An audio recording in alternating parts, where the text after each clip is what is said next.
वजन कम करना एक जर्नी है जिसमें अप एंड डाउन आते रहते हैं। कई बार सब कुछ सही करने के बाद भी लोग देखते हैं कि उनका जो वेट लॉस है वो रुक गया है, जिसे हम वेट लॉस प्लेटो कहते हैं। इसके कई कारण हो सकते हैं और आज हम उन्हीं कारणों के बारे में बात करेंगे। पहला कारण है आपका मेटाबॉलिक अडेप्टेशन। जब आप कैलोरीज को कम करते हैं तो आपकी जो बॉडी है वो स्मार्ट बन जाती है और वो फिर क्या करती है, वो एनर्जी को कंजर्व करना शुरू कर देती है। इसमें आपका जो मेटाबॉलिज्म है वो पहले से थोड़ा सा स्लो हो जाता है।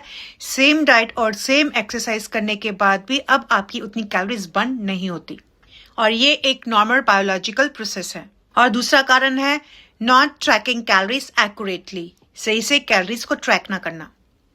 समटाइम्स हमें पता ही नहीं चलता, हम स्नैक्स और ड्रिंक्स में एक्स्ट्रा कैलोरीज ले लेते हैं जो हमारी कैलोरी डेफिसिट को खत्म कर देती है। सो एक्यूरेट ट्रैकिंग बहुत इंपॉर्टेंट है। तीसरा कारण है मसल लॉस, मांसपेशियों का कम होना। फास्ट वेट लॉस या कम प्रोटीन खाने से मसल लॉस हो सकता है। मसल जो है वो ज्यादा कैलोरी को बर्न करती हैं और इसलिए मसल लॉस होने पर आपका जो मेटाबॉलिज्म है वो स्लो हो जाता है। और चौथा कारण है high stress level and less sleep, ज्यादा तनाव और नींद की कमी। स्ट्रेस और कम नींद आपके हार्मोन्स को इम्बैलेंस कर सकते हैं, जैसे कॉर्टिसोल लेवल्स का बढ़ना, जिससे आपका जो फैट स्टोरेज है वो बढ़ सकता है और जिससे वेट लॉस जो है वो मुश्किल हो जाता है। और पांचवा सबसे इंपॉर्टेंट है इंसुलिन रेजिस्टेंस। ये एक कंडीशन है जहां पर आपकी बॉडी के जो सेल्स हैं वो इंसुलिन को ढंग से रिस्पॉन्ड नहीं करती। इंसुलिन एक हार्मोन है जो कि ब्लड शुगर को कंट्रोल करता है। जब सेल रेजिस्टेंट हो जाते हैं तो ब्लड शुगर लेवल हाई रहता है, जिससे जो बॉडी है वो ज्यादा इंसुलिन बनाती है। हाई इंसुलिन लेवल बॉडी को फैट स्टोर करने का सिग्नल देते हैं और फिर होता क्या है, आपका जो वेट लॉस है वो डिफिकल्ट हो जाता है। और जो इंसुलिन रेजिस्टेंस है वो अक्सर टाइप 2 डायबिटीज से जुड़ा होता है। अब समझते हैं इस प्लेटो को ब्रेक कैसे करें। पहला, रिव्यू योर डाइट।